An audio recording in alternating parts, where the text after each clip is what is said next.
qu'un cauchemar. Mais ce genre de cauchemar, c'est pas anodin.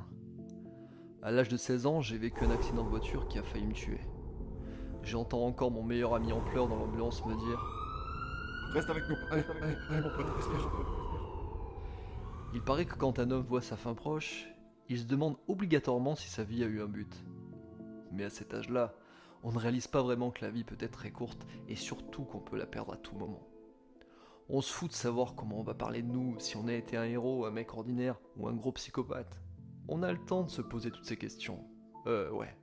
Oui et non. Et vous allez comprendre pourquoi. Et puis quelques années plus tard, en grandissant, on rentre dans le monde impitoyable des adultes. On doit avoir des responsabilités, le sens de l'engagement, on s'attache au regard de l'autre et à son approbation. Bref, on perd peu à peu son insouciance. Puis on va pas se le cacher, on se rend vite compte que le système tourne autour de la performance et de la réussite, et que petit à petit on devient esclave de la société.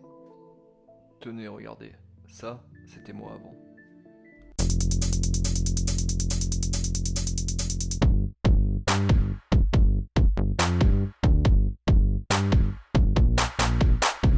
Le problème, c'est que la plupart des gens, moi y compris, on remet souvent la vie à plus tard.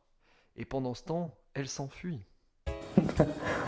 300 amis sur Facebook, putain, c'est bon ça. Ouais, nous aussi on avait un réseau social dans le temps, ouais. Il s'appelait Va dehors et amuse-toi. Ok. Tiens d'ailleurs, petite information qui va vous plaire. Savez-vous que 9 personnes sur 10 ont des regrets dans leur vie ? Beaucoup de ces regrets sont causés par nos propres choix au quotidien et quand on fait ces choix régulièrement, ils se transforment en mauvaises habitudes génératrices de regrets.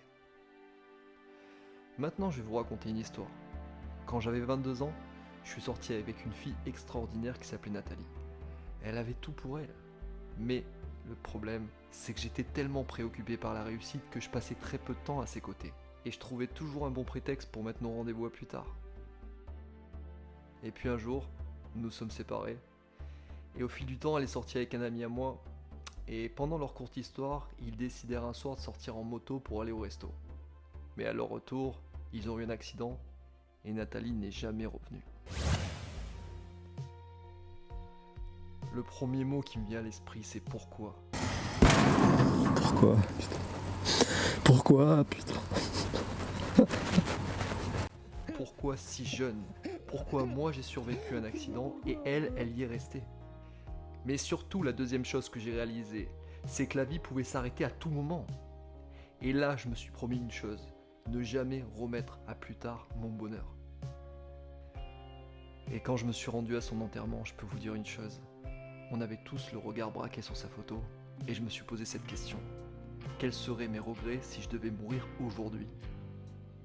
Le premier, bien sûr, c'est de ne pas avoir pris le temps de passer plus de temps avec Nathalie.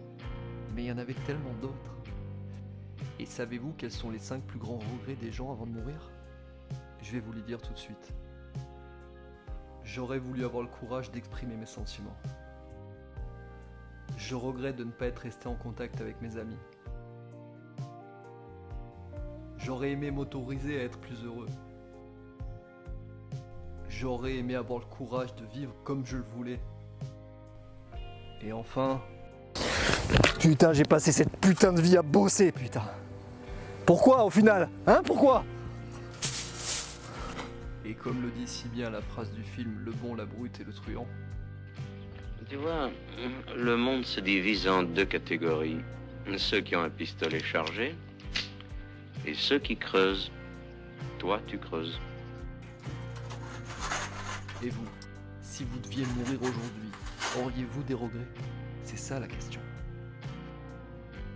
Pour ma part, j'ai réalisé que j'avais le désir d'influencer ce monde d'une manière beaucoup plus importante. Je voulais toucher la vie de centaines de milliers de personnes, je voulais inspirer plus de gens, je voulais aider plus de gens. Plus important encore, je voulais une vie fidèle à mon cœur et surtout à mes convictions. Parce que si nous n'agissons pas pour obtenir la vie de nos rêves, nous finirons tout simplement par nous conforter dans cette vie monotone et remplie de regrets. Alors chaque fois que vous prenez une décision, demandez-vous la chose suivante. Est-ce que cette décision contribue à la réalisation de mon rêve ? Et continuez à bouleverser votre vie jusqu'à ce que votre rêve devienne réalité. Le changement est difficile, je sais. Surtout quand on est collé à nos anciennes habitudes, car ça nous oblige à sortir de notre zone de confort. C'est pas simple. Mais posez-vous la question suivante. Quelle habitude dois-je changer pour ne pas avoir de regrets? Car le plus important, c'est de vivre une vie fidèle à vous-même. Ne faites pas partie des 9 personnes sur 10 qui ont des regrets dans leur vie.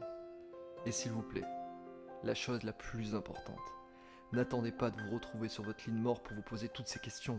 Agissez maintenant.